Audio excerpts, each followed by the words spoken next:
Hi there, this video will be talking about our group's design journey of the improved NACA4412 airfoil.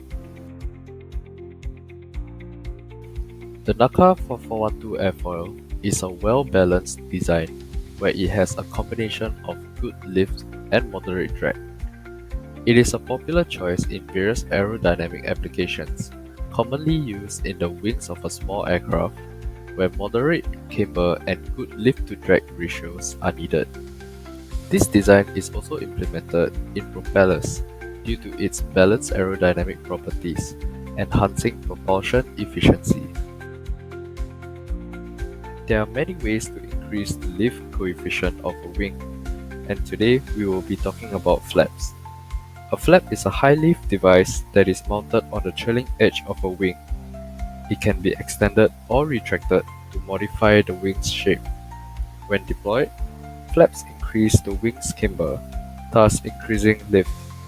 This allows the aircraft to achieve steeper climb rates during takeoff and slower speeds during landing, which shortens the required runway length and enhances control at slow speeds.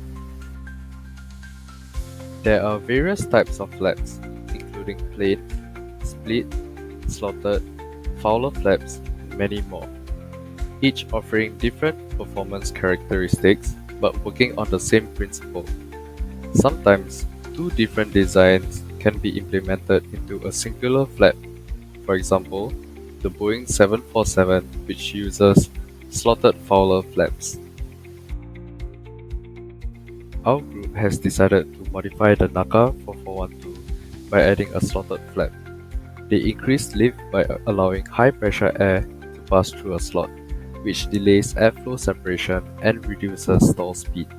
This ensures better control at low speeds and steeper landing approaches. However, the complexity of the design results in higher maintenance and costs, and the added weight can affect fuel efficiency. Despite these drawbacks, their ability to provide significant lift without excessive drag makes them a preferred choice for many aircraft. From the original NACA4412 airfoil, we can make two separate bodies where the trailing edge of the airfoil becomes the flap. After setting 10 degrees for the flaps, we are able to manipulate the entire airfoil to have variable angle of attacks, which is what we will be doing for our experiment. So, keeping a constant flaps and having variable angle of attack, we will be able to draw comparisons as to the different coefficient of lift as compared to the original NACA4412.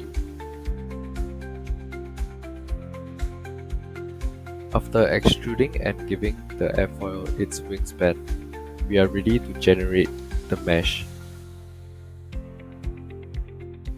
After the mesh is generated, we need to check the inside to see whether it is done correctly. The portion where the airfoil is supposed to be should be a hollow piece. We can use the section plane function to check this.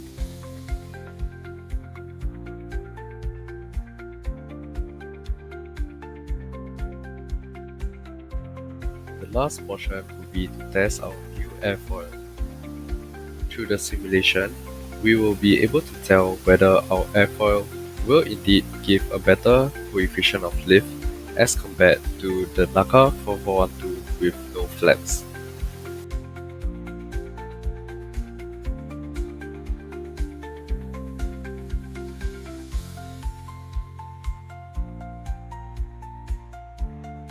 Through these simulations, we can see that the inclusion of the slotted flap consistently enhances the lift coefficient across various angles of attack.